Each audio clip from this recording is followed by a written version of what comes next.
I'm happy to be here, and I'll tell you a little bit the talk that I gave at TEDx Jerusalem a month ago. Basically, I play with objects, and luckily I'm paid to do that. And I've been doing that for over 20 years. In United States, I publish in many magazines. And also in Israel, I started working in Haaretz newspaper in the 90s. This is the wife of Israeli Prime Minister, Sarah Netanyahu, who has specific ways of dealing with cleaning. And Israeli President Shimon Peres. And I also play with my food. This is a campaign I did for Strauss a couple of years ago. So I want to show you a quick clip from that campaign that shows a little bit the process of my work.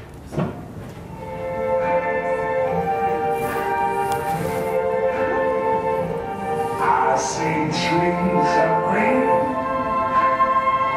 red roses too. I see them bloom for me and you, and I think to myself, what a wonderful world.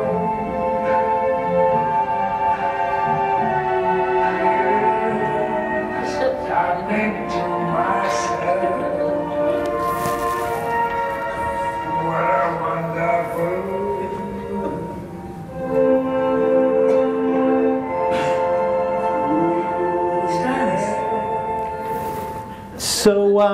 So really my talk is about what did I learn from 20 years of playing with bananas.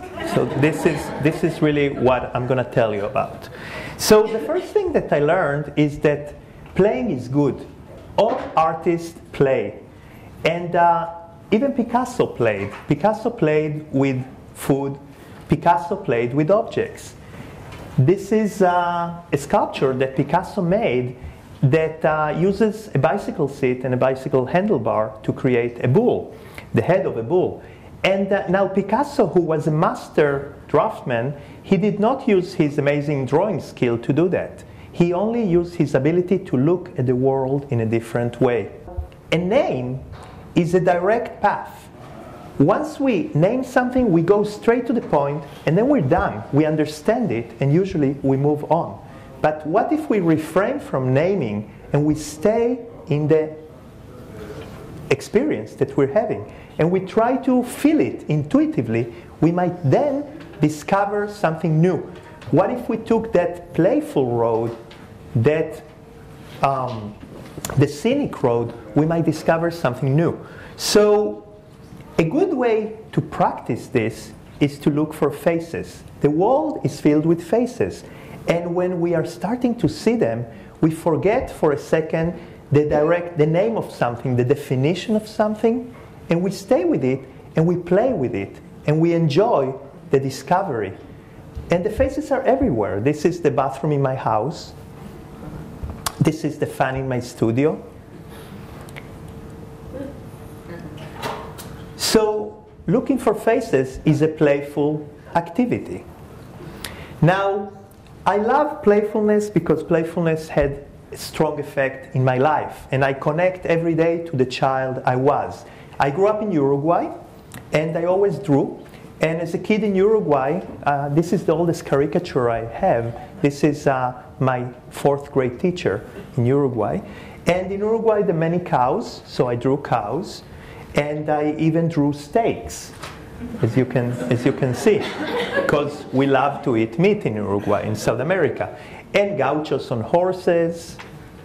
And when I was 11, we made Aliyah. I came to live in Israel, so the subject matter slightly changed. But I wanted to make caricatures, and I kept looking at newspapers and wanted to make caricatures just like the ones that I saw in the newspapers. But life is a way of happening to you. And I was already in my 20s when I finally wanted to become a professional caricaturist. And I actually wasn't accepted to Bezalel Art School here. So I had to go and study in New York. And I studied in the School of Visual Arts in New York. And truth is that it wasn't a coincidence that I wasn't accepted to Bezalel, because actually I sucked. I wasn't very good. I didn't have a good technique. And I realized that when I arrived to New York, because while I was making very kind of middle-of-the-road cartoons of New York in the 80s, you see Ed Koch and Giuliani and Dinkins there, the real pros were making some amazing work. And there was a real technique gap that I experienced. I just didn't have the tools to make what I wanted to do, So that made me feel very depressed. This is, me depressed and pessimistic in New York. Now, if you, and basically I did hit a wall. If you remember the diagram from before, I hit this wall. The direct path was not working for me anymore. So I could go with the Rosh Bakir, I could hit the wall with my head, or I could try to find another path that worked for me. And this started me going into that playful road. And as we know, sometimes the real treasures exist in the playful road. And only when you find an obstacle, you realize that you might be able to find another path. The creator of lateral thinking, who coined the phrase lateral thinking, Edward de Bono, he calls the opposite of this, he calls it being blocked by adequacy. When everything is adequate, it's not great, but it's just working, you don't have an incentive to go to the other side of the road, go around. Just as Moran was speaking, when you find a wall, you really find opportunities that you might have not seen before. So I did find treasures. The first treasure I found this illustration of the Great Dictator movie, the Charlie Chaplin Great Dictator movie. And I loved how little technique, drawing technique, the artist used here. And I said, this is what I needed to see, because it is not about technique, it is about finding your own voice, and it's about communication.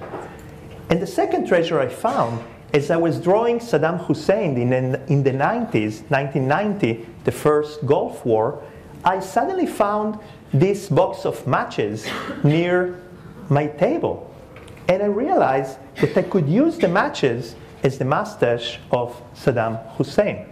So this is really, just by a coincidence, by a happy accident, I started to make pictures with objects. Then I realized that this was something that suited me. I created a collage. I told my teacher, yeah, that's a collage. And I said, well, have you ever seen what is the word collage? So I looked at the definition of collage. And collage is a creation that takes a little bit from here, a little bit from there, a little bit from there, to create something new. So that opened something to me, because I was really feeling like I was creating something new by mixing things from different areas. And you cannot create the collage on a direct path. You must go on that playful road and collect stuff until you really create something that is unique to you. So I started making collages, and I realized that this sort of communication really suited me. I felt very comfortable doing it, and I've been doing it for the last 20 years. Now, when I create a collage, the chances of arriving to the right solution at the beginning are pretty much zero. I need to find like 100 objects in order to find the one object that I need. For example, making the eyes of Einstein, I had the idea to use gears, but go and find the exact gears. I think I went through like 19 gears until pair of gears number 20 was the right one that really gave the feeling of an old man's eyes. So this is simple trial and error. And because I'm playing, I'm allowing myself to make mistakes. I don't get depressed because I'm playing. Playfulness allows you to do that. Sports is a good example. Soccer players, most of the time, they don't score goals. But you don't see soccer players going around the court depressed, full of self-doubt, because they're playing. And they accept those little failures because they know that in the next attack, they might have another chance of scoring. Another thing that comes back again and again is the happy accidents. When I was making the portrait of Homer Simpson, I didn't have a good idea. I kept throwing my sketches to the garbage can until I saw that the garbage can in my studio looked exactly like the mouth of Homer Simpson. So playfulness allows you to be at the present. And when you're at the present, you're more aware of what's going on. And because you're not guided by preconceptions, you're there. And then is when you start seeing what the world brings to you. Another thing that happens to me when I make portraits is that it's connected to the previous point. It's easy to forget the preconceptions. I was making this portrait and I realized that I didn't need a face to convey Fidel Castro. Once I realized that, I really started to go crazy with materials, using a stretched rubber balloon for Michael Jackson, because it's obviously that's what his skin was made of. Or sausage for Yeltsin, or bread for Karl Marx. A drumstick for Golda Meir. I actually bought those Golda Meir shoes, Golda shoes, in the orthopedic store that used to sell her shoes in King George Street in Tel Aviv. Even gefilte fish for Tommy Lapid. But perhaps the biggest thing I learned making collages with objects is about flexibility, about having the capacity to adapt. Because you're making something, and while the objects are not glued, you can move them around all the time. So there is a lot of flexibility. And at a certain point I realized that I wasn't only working in that way, I was starting to live my life in that way, in that flexible way.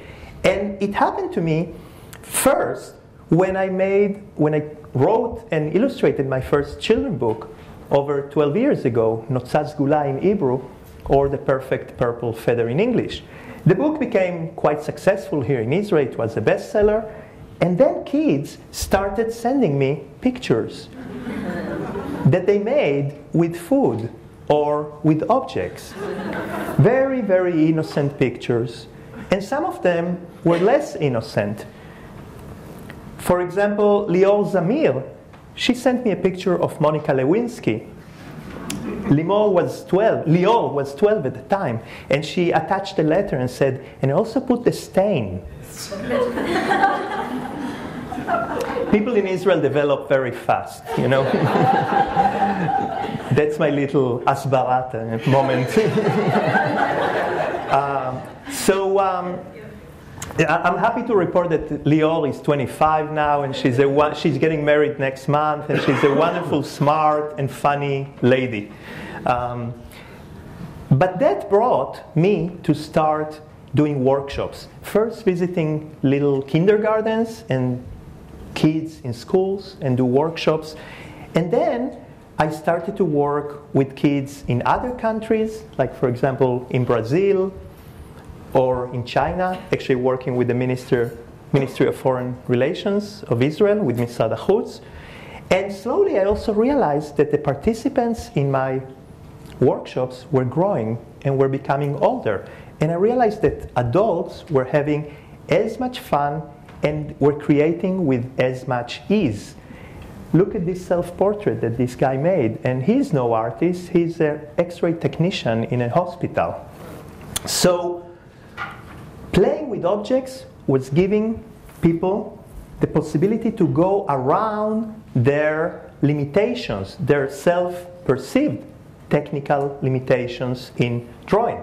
Perhaps if I were to give them a pencil and a white piece of paper, they would have done something like that. no, I don't know how to draw. But because they were playing, they could go around those difficulties. And it was sort of the same process that I went through 20 years earlier. And I have one more little story of another gift that I found, another treasure. I was contacted by a group of art therapists to come and work with children in an oncological department in Schneider Hospital in Tel Aviv. And we made 3 days of workshops with the kids. So for example, a kid that went through a bone marrow transplant, he made a portrait of the doctor that performed the procedure on him using the same syringe that the doctor used for the nose. And then we went on to work with adult cancer patients. And then we were called to work with Israeli soldiers suffering from post-traumatic stress disorder. And you should have seen those 50 and 60-year-old Israeli men playing for hours with objects and really making amazing communicative pieces. Like, look at this self-portrait. Who is the person, the small fish or the big fish? So I realized that it wasn't really about creating art. Playfulness, through the use of collage, allowed people to tell their stories in a non-verbal way, in a visual way, which is something that telling a story is something that all of us want to do. So I want to end with this picture of this guy. He's a kid that participated in a workshop in Bialik Rogozin School in Tel Aviv. And supposedly the kid didn't get it. You know, you're not supposed to glue it on yourself. You're supposed to glue it on the wall, on the board that you're working. But because he was playing, he was listening only to his heart, to his belly, to whatever, to his own inner voice. He wasn't listening to me. He wasn't listening to the constraints of the external world. And because he was doing that, he was free. And he was able to create a memorable image that perhaps he wouldn't be able to create otherwise. Because when we play, we are free. Thank you very much.